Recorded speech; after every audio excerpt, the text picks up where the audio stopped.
وأحسن منك لم تر قط عيني وأجمل منك لم تلد النساء خلقت مبرأ من كل عيب خلقت مبرأ من كل عيب كأنك قد خلقت كما تشاء كتاب أنزلناه إليك مبارك ليدبروا آياته وليتذكر أولو الألباب. یہ کتاب برکت والی ہے جسے ہم نے آپ کی طرف نازل فرمایا ہے تاکہ دانش مند لوگ اس کی آیتوں میں غور و فکر کریں اور نصیحت حاصل کریں. اعوذ باللہ من الشیطان الرجیم. بسم اللہ الرحمن الرحیم. اللہم صلی علی سیدنا محمد وعلی آل سیدنا محمد بعدد کل ذرۃ مئۃ الف الف مرۃ. سامعین اور ناظرین کرام، السلام علیکم ورحمۃ اللہ وبرکاتہ. سامعین کرام، دو موضوعات ہیں. سورہ الحجر آیت نمبر 30 سے 38 تک آج کا سبق ہے. اور پہلا اس میں موضوع یہ ہے کہ جو بھی اللہ تعالیٰ کے حکم کے خلاف کرنے کی روش اختیار کر لے گا وہ لعنتی ہوگا. دوسرا، اللہ تعالیٰ اور اس کے رسول کے حکم کے مقابلے میں اپنی عقل استعمال نہیں کرنی چاہیے. اس کے ساتھ ہی سامعین کرام، آئیے آج کا سبق شروع کرتے ہیں. سب سے پہلے گزشتہ سبق کی دہرائی ہوگی. وَلَقَدْ خَلَقْنَا الْإِنسَانَ مِنْ صَلْصَالٍ مِّنْ حَمَإٍ مَسْنُونٍ. اور بے شک ہم نے انسان کی کیمیائی تخلیق ایسے خشک بجنے والے گارے سے کی جو پہلے سن رسیدہ اور دھوپ اور دیگر طبیعیاتی اور کیمیائی اثرات کے باعث تغیر پذیر ہو کر سیاہ بودار ہو چکا تھا. وَالْجَانَّ خَلَقْنَاهُ مِن قَبْلُ مِن نَّارِ السَّمُومِ. اور اس سے پہلے ہم نے جنوں کو شدید جلا دینے والی آگ سے پیدا کیا جس میں دھواں نہیں تھا. وَإِذْ قَالَ رَبُّكَ لِلْمَلَائِكَةِ إِنِّي خَالِقٌ بَشَرًا مِّن صَلْصَالٍ مِّنْ حَمَإٍ مَسْنُونٍ.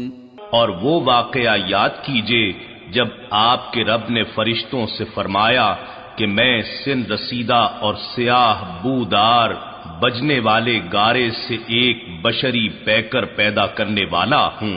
فَإِذَا سَوَّيْتُهُ وَنَفَخْتُ فِيهِ مِن رُّوحِي فَقَعُوا لَهُ سَاجِدِينَ. پھر جب میں اس کی ظاہری تشکیل کو کامل طور پر درست حالت میں لا چکوں اور اس پیکر بشری کے باطن میں اپنی نورانی روح پھونک دوں تو تم اس کے لیے سجدے میں گر پڑنا. سامعین کرام، سورہ الحجر آیت نمبر 30 سے آج کا سبق شروع ہوگا. لیکن اس سے پہلے جو گزشتہ سبق تھا اس کے آخر میں تھوڑا سا مضمون رہتا تھا فَإِذَا سَوَّيْتُهُ، کہ جب میں اللہ تعالیٰ نے فرشتوں کو کہا کہ جب میں اس کا ظاہر، اس انسان کا ظاہر برابر کر دوں اور اس میں اپنی روح پھونکوں، فَقَعُوا لَهُ سَاجِدِينَ، تو پھر تم نے اس کو سجدہ کرنا ہے. تو اس میں ایک تو اللہ تعالیٰ کی صفات، یعنی اللہ تعالیٰ کی صفات، یہ تھوڑا سا اس میں مضمون اس کو وضاحت کر دوں اللہ تعالیٰ کی توفیق سے، کہ انسان جو ہے وہ خلیفۃ اللہ ہے، جیسے کہ سورہ بقرہ میں ہے کہ انی جاعل فی الارض خلیفہ، اللہ تعالیٰ نے فرمایا کہ میں زمین میں اپنا نائب، اپنا خلیفہ پیدا کروں گا۔ تو خلیفہ سامعین کرام نائب، تو نائب میں منیب کی صفات تو ہوتی ہیں، تو وہ صفات الہی جو کہ یعنی اس میں صرف اتنی سی تخصیص ہے سامعین کرام، وضاحت ہے کہ اللہ تعالیٰ کی صفات، بعض صفات ایسی ہیں جو اس کے ساتھ مخصوص ہیں، اس کے ساتھ کوئی مخلوق میں شریک نہیں ہو سکتا۔ مثال کے طور پہ وہ احد ہے، تو احد ہے، یکتا ہے، تو یہ تو اس کی صفت ہے۔ مثال کے طور پہ وہ المتکبر ہے، بڑا، اور تو اس کے سوا تو کوئی بڑا ہو نہیں سکتا۔ تو یہ چند صفات ایسی ہیں، اس کی میں تفصیل میں نہیں جاتا، جو اللہ تعالیٰ کے لیے خاص ہیں۔ باقی جو ہے وہ انسان، یعنی انسان اور اللہ تعالیٰ میں وہ مشترک ہو سکتی ہیں، لیکن وہ اللہ تعالیٰ، یعنی اللہ تعالیٰ کی صفات کا مظہر، یعنی اس کا کچھ سایہ انسان قبول کر سکتا ہے۔ مثال کے طور پہ کل بھی میں نے آپ کو کہا تھا کہ اللہ تعالیٰ رحیم ہے، مہربان ہے، شفیق ہے، ستار ہے، غفار ہے، بردبار ہے، اور یہ ساری صفات جو ہیں یہ انسان اپنے آپ میں پیدا کر سکتا ہے، لیکن یہ اللہ تعالیٰ کی عطائی ہیں، خاص جو ہیں۔ یہ بات بھی نوٹ رکھیں، جو خاص صفات ہیں اللہ تعالیٰ کی وہ اپنی شان میں یکتا ہے۔ مثال کے طور پہ اللہ تعالیٰ علیم ہے، تو انسان بھی علم حاصل کر سکتا ہے اور کرنا چاہیے، لیکن اس کا علم جو ہے وہ لامحدود ہے۔ ہماری جو بھی صفات ہوں گی، ہم جو بھی اللہ تعالیٰ کی صفات اپنائیں گے وہ عطائی ہیں، اللہ تعالیٰ کی طرف سے عطا کردہ ہیں اور محدود ہیں، یعنی علم ہمارا لامحدود نہیں ہو سکتا، جتنا بھی ہو علم یا شفقت ہے وہ ہم اگر اپنا بھی لیں تو وہ ایک تو عطائی ہے، وہ محدود ہے۔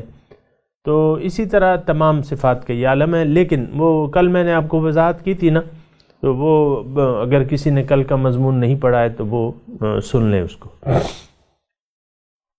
تو یہ اللہ تعالیٰ کی صفات کا حامل ایک ہستی جو انسان ہے سامعین کرام، تو اس کو اللہ تعالیٰ نے ارادہ کیا کہ میں اس کو اپنا نائب بناؤں، زمین میں اپنا نائب بناؤں، اور اس کی وجوہات وغیرہ وہ سب میں نے آپ کو بتا دی تھی۔ تو جب میں اس کے ظاہر کو برابر کر لوں، کل کی آیت میں آپ کو ترجمہ سنا رہا ہوں، فَإِذَا سَوَّيْتُهُ، جب اس کا ظاہر برابر کر دوں، وَنَفَخْتُ فِيهِ مِن رُوحِي، اور اس میں اپنی صفات کی اہلیت اور استعداد پیدا کر دوں، تو فَقَعُوا لَهُ سَاجِدِينَ، اب تم اس کو سجدہ کرنا۔ یعنی انسان اگر اپنی صفات کو یعنی حاصل کرے، جو اس میں استعداد ہے، تو یہ اس کا مقام پھر جو ہے بہت بلند ہو سکتا ہے، اور یہ مسجود ملائکہ ہے سامنے کرام۔ بہرحال آج کے سبق کی طرف آتے ہیں۔ فسجد الملائکہ، تو پس سجدہ کیا فرشتوں نے، کلہم سارے، اجمعون، کلہم سب نے مل کے، اجمعون، الا ابلیس، لیکن ابلیس نے نہ کیا، ابا، انکار کیا، ان یکون مع الساجدین، کہ وہ سجدہ کرنے والوں میں سے ہو جاتا، انکاری ہو گیا۔ قال یا ابلیس، ہو کہا اے ابلیس، ما لک الا تکون مع الساجدین، کیا ہوا تمہیں کہ تم سجدہ کرنے والوں میں سے نہ ہوئے؟ قال، کہا، لم اکن لاسجدا، میں ایسا نہیں ہوں کہ سجدہ کروں، ایسے بشر کو، خلقتہ، جس کو تو نے پیدا کیا ہے، من سلسال، من حمأ مسنون، سڑے ہوئے گارے سے کھنکھناتے ہوئے، سلسال کھنکھناتے ہوئے، حمأ مسنون سنے ہوئے گاڑے، بدبودار، مسنون، حمأ مسنون بدبودار گاڑے، اور سلسال بچتے ہوئے، کھنکھناتے ہوئے۔ تو یہ شیطان نے کہا، ابلیس، سامعین کرام تھوڑا سا اگر میں اس پہ بات کروں کہ ابلیس کون ہے اور یہ تو یعنی قرآن میں اس کی وضاحت آئی ہے کہ یہ ابو الجن تھا، کان من الجن، جنوں کا باپ، جیسے کہ ہمارے باپ جو ہیں وہ آدم علیہ السلام ہے، اسی طرح ان کی سرخیل جو ہے وہ یہ ابلیس ہے، جنوں کا جو باپ ہے نا ابلیس ہے۔ بہرحال یہ ایک ہستی ہے سامعین کرام جو میں زیادہ تفصیل میں نہیں جاؤں گا، میں نے مختلف مواقع پہ اس کی وہ تفصیل کی بھی ہے، ابلیس کو پیدا کرنے کی حکمت کیا ہے، اور یہ ساری اللہ تعالیٰ نے اگر چاہا تو میں کچھ تفصیل کر بھی دوں گا۔ بہرحال ابلیس نے سجدہ نہیں کیا، ابلیس اس ٹولی میں موجود تھا۔ حدیث شریف میں آتا ہے کہ 80,000 سال اس نے اللہ تعالیٰ کی عبادت کی تھی اور زمین کے چپے چپے پہ اس نے سجدہ لگایا تھا، لیکن تھا تو جن، ملائکہ نہیں تھا، فرشتہ نہیں تھا، جن تھا، اور یعنی اپنے یعنی درجہ اتنا تھا کہ فرشتوں کی مجلس میں شامل تھا، اس مجلس میں شامل تھا جس کو سجدے کا حکم ہوا تھا، لیکن یہ حکم ہوا تو ابلیس نے سجدہ نہیں کیا، ابا، اس نے انکار کر دیا سجدے سے۔ تو ابلیس سے اللہ تعالیٰ نے پوچھا کہ تم نے کیوں سجدہ نہیں کیا؟ تو اس نے کہا کہ میں جسے آپ نے مٹی سے پیدا کیا ہے تو اس کو میں سجدہ نہیں کروں گا۔ اور دوسری جگہ آتا ہے اس کا جواب کہ انا خیر منہ، انا خیر منہ خلقتنی من نار و خلقتہ من طین، میں اس سے بہتر ہوں اور آپ نے مجھے آگ سے پیدا کیا ہے اور اس کو مٹی سے پیدا کیا ہے، تو میں اس کو سجدہ نہیں کروں گا کیونکہ میں اس سے بہتر ہوں۔ بہرحال یہاں ایک نقطہ سامعین کرام یاد کر لیں، اور وہ ہو سکتا ہے کسی وقت آپ کے کام آئے، کہ جب حکم الہی ہو جائے، نص، اس کو ہم عام شریعت کی زبان میں نص کہتے ہیں، نص یعنی ایک واضح حکم، تو پھر اس میں عقل کو استعمال نہیں کرنا چاہیے، اس کی اطاعت کرنی چاہیے۔ سمعنا و اطعنا، یہ مسلمان کی صفت ہے کہ وہ سنتا ہے اور اطاعت کرتا ہے۔ تو نص کے سامنے یعنی صریح حکم شریعت کے، یعنی حضور صلی اللہ علیہ وسلم کے صحیح طریقہ اور صحیح سنت، یہ بات یاد رکھیں، حضور صلی اللہ علیہ وسلم کا حکم یہ بھی نص ہے سامعین کرام، ان کی سنت مبارکہ جو ہے وہ نص ہے، وہ ہمارے لیے ایک نمونہ ہے، اور اسی طرح اللہ تعالیٰ کے احکامات جو ہیں قرآن میں وہ بھی نص کا ہے، نص کی۔ تو نص جب بھی ہمیں معلوم ہو جائے کہ اللہ تعالیٰ اور اس کے رسول کا حکم، تو اس کی بلا چون و چرا اطاعت کی جانی چاہیے، اور یہی بندگی ہے کہ آپ کا سر جھکا ہوا ہو اللہ تعالیٰ کے حکم کے سامنے، پہلے سر جھکا دیں، پہلے اطاعت کریں، حکم ملتے ہی فوراً اس کی اطاعت کریں، اس میں حیل و حجت سے کام نہ لیں۔ لیکن بعد میں آپ حکمت تلاش کر سکتے ہیں اور اس کی حکمتیں جاننے کی کوشش کر سکتے ہیں، لیکن پھر بھی اطاعت جو ہے وہ آپ کو، اگر ایک حکم کی حکمت آپ کی سمجھ میں نہ بھی آئے تب بھی آپ نے سرنڈر کیونکہ آپ نے تو سرنڈر کر دیا ہے، یعنی اپنا سر جھکا دیا ہے یا اپنی خواہشات کو اللہ کے اوپر بیچ دیا ہے، تو اب آپ نے اس کو یعنی اس میں انکار نہیں کرنا، اطاعت کرنی ہے۔ یہ ایک بات جو ہے نوٹ کر لیں۔ تو ابلیس جو کہ جن تھا، مخلوق تھا، اللہ تعالیٰ کی مخلوق تھا اور عبادت گزار تھا، لیکن اس وقت اس نے انکار کر دیا اور اپنی عقل استعمال کی حکم کے مقابلے میں۔ یہ دوسرا نقطہ نوٹ کر لیں کہ حکم کے مقابلے میں اگر آپ اپنی عقل کو استعمال کریں گے تو یہ ابلیس کا کام ہے، یہ شیطان کا کام ہے۔ دوبارہ میں یہ جملہ کہہ رہا ہوں، اللہ تعالیٰ کے، اللہ اور اس کے رسول کا حکم آپ کو معلوم ہو جائے اور پھر اس میں آپ حیل و حجت کریں، حیل و حجت، تو یہ شیطانی کام ہے۔ اس سے اللہ تعالیٰ ناراض ہوتے ہیں۔ اللہ تعالیٰ چاہتے ہیں سمعنا و اطعنا، کہ سنو اور اطاعت کرو، اور اطاعت جو ہے لازم ہے، اطاعت فرض ہے۔ اطیعوا اللہ و اطیعوا الرسول، اللہ کی اور اس کے رسول کی اطاعت کرو، حکم مانو۔ تو یہ حکم ماننا جو ہے یہ لازم ہے سامعین کرام۔ بہت سے لوگ ہیں، دیکھیں ہم نے جو آج معاشرہ ہے، بہرحال آج معاشرے کی بات تو میں کرتا رہتا ہوں، کرنی بھی چاہیے۔ آج کا معاشرہ تو صریحاً اللہ تعالیٰ کے احکامات کے خلاف چل رہا ہے، اور دین میں اگر میں یہ کہوں کہ ہم نے دین کو اپنی خواہشات کے تابع کر لیا ہے، عقل کے تابع کر لیا ہے، جو بات ہماری سمجھ میں آتی ہے یا جو رواج اور مروجہ اس میں ہو رہی ہے تو ہم بھی کریں گے، نہیں ہو رہی تو ہم بھی نہیں کریں گے۔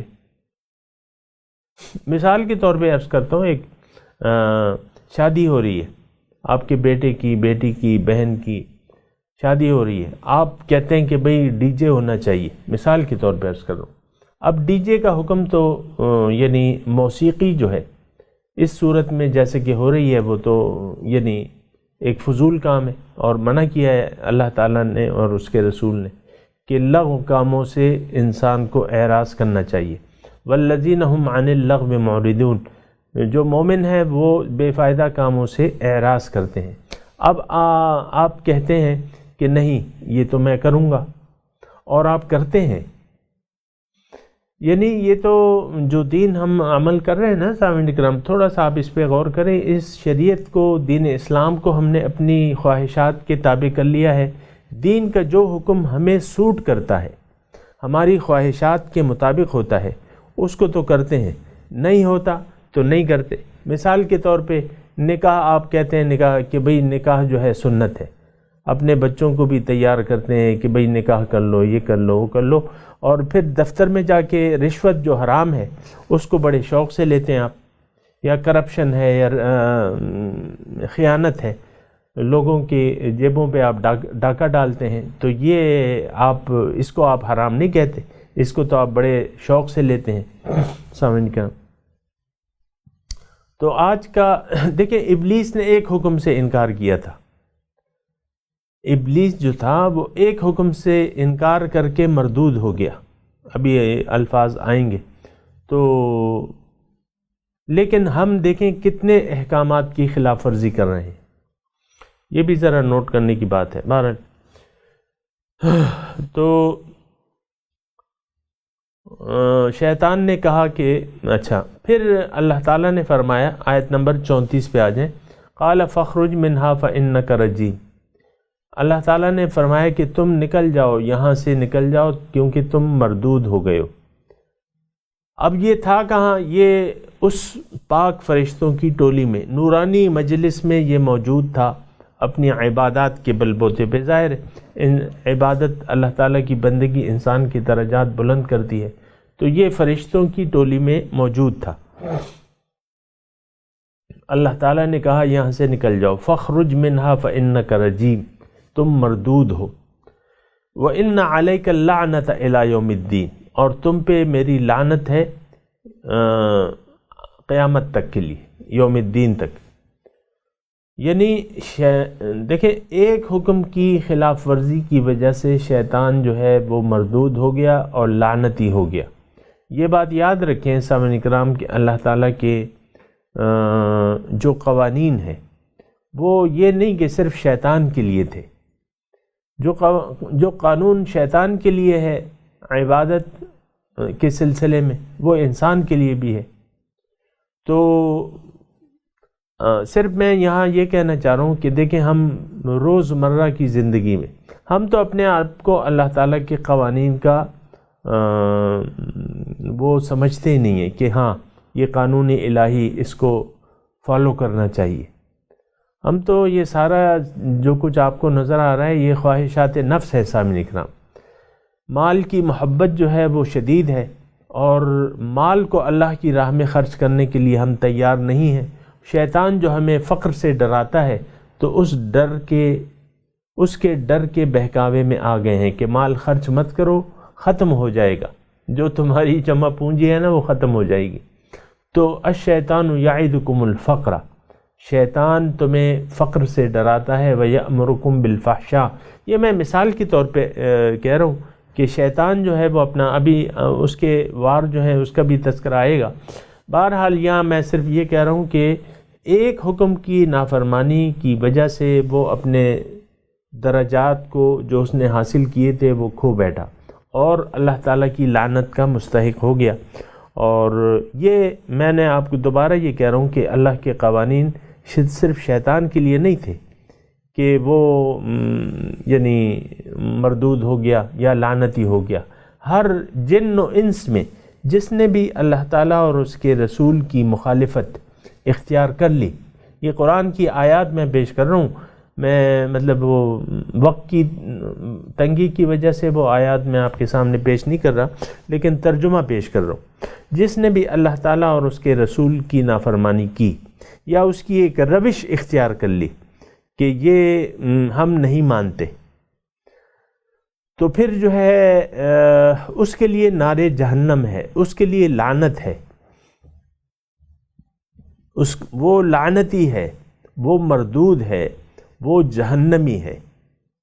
دوبارہ میں یہ جملہ کہہ رہا ہوں تاکہ آپ تھوڑا سا اس کو، ایک روش آپ نے اختیار کر لی اللہ تعالیٰ کے احکامات کی خلاف ورزی کی، دیدہ دانستہ آپ اللہ تعالیٰ اور اس کے رسول کے احکامات کو رد کرتے رہے اپنی عملی زندگی میں، تو یہ فعل جو ہے آپ کو جہنم میں پہنچا کے دم لے گا۔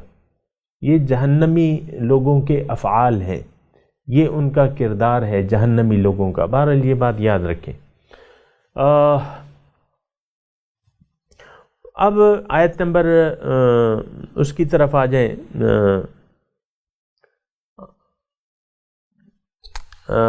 شیطان نے پھر کیا کہا، اس نے مہلت مانگی اللہ تعالیٰ سے۔ قال رب فانظرنی الی یوم یبعثون، اے اللہ تعالیٰ مجھے آپ مہلت دے دیں قیامت تک کے دن کے لیے، یعنی مہلت طلب کی۔ قال، اللہ تعالیٰ نے فرمائے فإنک من المنظرین، بے شک تجھے مہلت ہے، تمہیں مہلت دی جاتی ہے، یعنی شیطان کی عمر اللہ تعالیٰ نے روز قیامت تک وسیع کر دی، اللہ تعالیٰ نے قبول کر لی اس کی دعا۔ الی یوم انک من المنظرین، تمہیں مہلت ہے الی یوم الوقت المعلوم، اس معین وقت تک کے لیے، اس دن جو معلوم ہے، الی یوم اس دن وقت المعلوم جو معلوم ہے، اللہ تعالیٰ کی علم میں تو ہے۔ بہرحال تو سامعین کرام یہاں تک پڑھ لیتے ہیں اور پھر دیکھتے ہیں آگے، اگر وقت ہوگا تو پھر پڑھ لیں گے۔ اور آپ میں تلاوت کرتا ہوں، آپ میرے ساتھ دہرائیے۔ اعوذ باللہ من الشیطان الرجیم، بسم اللہ الرحمن الرحیم۔ فسجد الملائکۃ کلہم اجمعون الا ابلیس ابا ان یکون مع الساجدین۔ قال یا ابلیس ما لک الا تکون مع الساجدین۔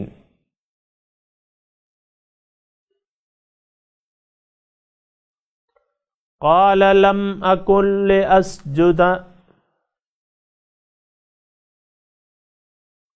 لبشر خلقته من صلصال من حمأ مسنون۔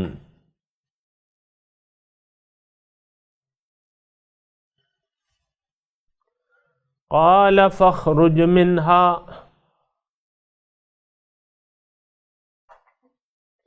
فإنك رجيم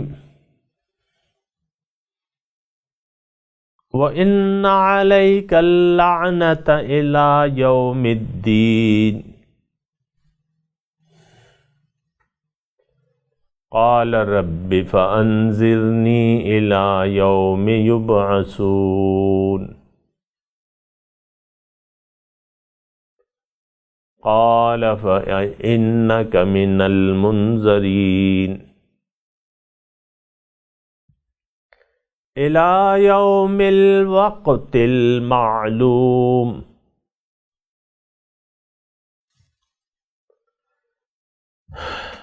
ترجمہ سنا دیجیے. فسجد الملائکۃ کلہم اجمعون.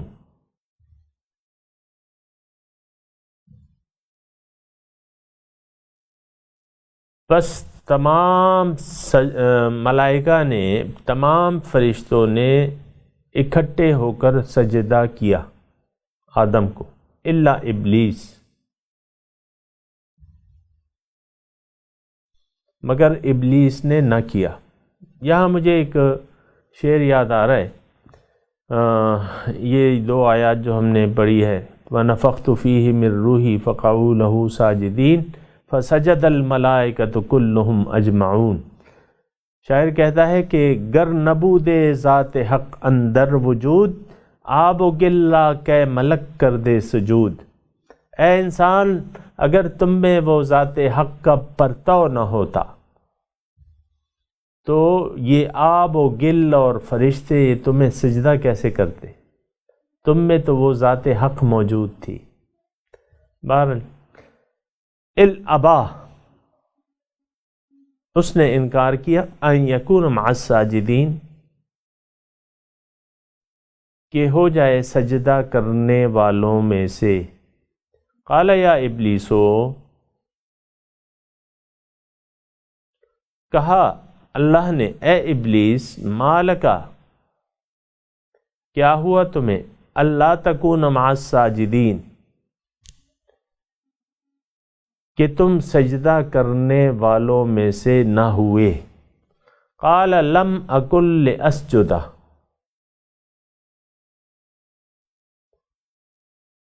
اس نے کہا کہ میں ایسا نہیں ہوں کہ سجدہ کروں، لبشرن، ایسے انسان کی طرف، خلقتہ من صلصال من حمأ مسنون، جس کو تو نے پیدا کیا ہے کھنکھناتے ہوئے سڑے ہوئے مٹی کے گارے سے. قال فاخرج منہا، نے کہا نکل جاؤ یہاں سے، فإنک رجیم، تم مردود ہو، وإن علیک اللعنۃ الی یوم الدین،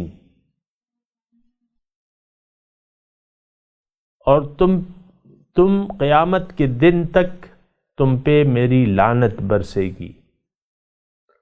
قال رب فانظرنی الی یوم یبعثون، اس نے کہا اللہ تعالیٰ نے، اے میرے رب، مجھے مہلت دے دے، یعنی عمر میں مہلت دے دے قیامت تک کے دن کے لیے. یوم یبعثون، جب یہ دوبارہ اٹھائے جائیں گے، یا قیامت تک کے دن کے لیے. قال فإنک من المنظرین، اللہ نے کہا ٹھیک ہے، تمہیں مہلت ہے، الی یوم الوقت المعلوم،